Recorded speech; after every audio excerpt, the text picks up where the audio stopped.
Hello, ladies and gentlemen. Welcome to your HIMediaTV news update. I am your host, and from the Washington Post, falling inflation, rising growth gives U.S. world's best recovery, by David J. Lynch.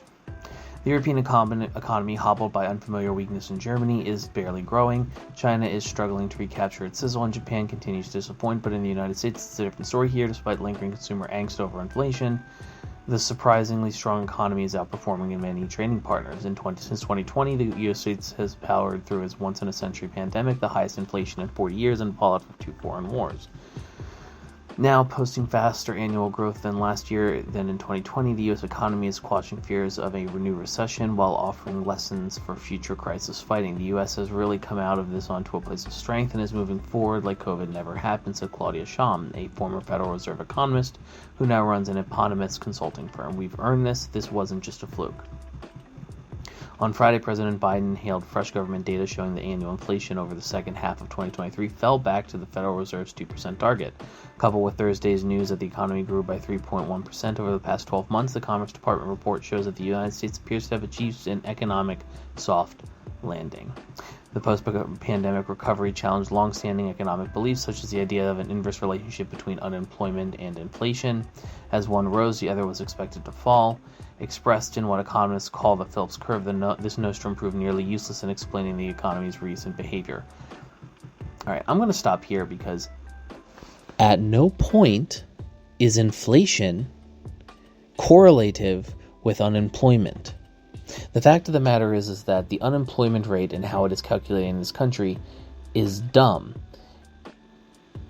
The unemployment rate in this country is only considered by people who have been out of work for 6 months and have been looking for those 6 months. If you fall out of that range, you are no longer counted in unemployment. I also want to remind everybody that that the stock market and the unemployment rate are two very, very bad ways to judge how the economy is doing. If you want to judge how the economy is doing in a more meaningful way, look at the percentage of Americans living paycheck to paycheck, which is currently sitting at a terrifying 62%. And those are people that are living paycheck to paycheck. That is not including the people that are below water or the people that are just above water. Those are people that have money in and then money immediately out. 62%, more than half. The fact of the matter is that while in a macro sense the economy is doing well, the problem is that the way we gauge the economy and how healthy it is in this country is not okay. It's not good. That we use things like the stock market, the unemployment rate, which is already flawed within itself, and Gallup polls, which only poll about 1,000 people at a time, with polling methods that favor retirees and people that favor retirees and the elderly. The fact of the matter is that despite on paper us being well, people are genuinely struggling. More people are living paycheck to paycheck. The unemployment rate is so low because people have multiple jobs and we can barely make ends meet.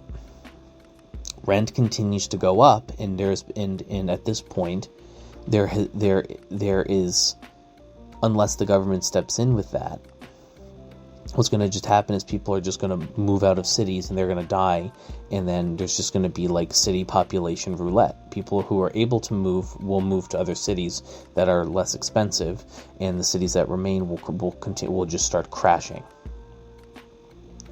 The fact of the matter is that there needs to be some level of intervention, and there needs to be a recalibration on how we gauge the success of the economy, because the way we're doing it right now is just the Lesters of the world. Lesters being the word using for the class of people who max out the amount of donations that they can to every political person that they can, and that number of people is about the same number as the amount of people named Lester in America. Regardless, while the economy may be doing better in a macro scenario, and there is reason for even me to believe that things will maybe get better by the time the summer rolls around, which is when the success of the economy is absolutely going to matter. But I think at the end of the day, I think I'm concerned that the macroeconomics of this are just that, a little bit too macro. But that is your HIMediaTV news update. Thank you so very much for listening, everybody. Appreciate you, your time, and your listenership, and I'll see you guys tomorrow.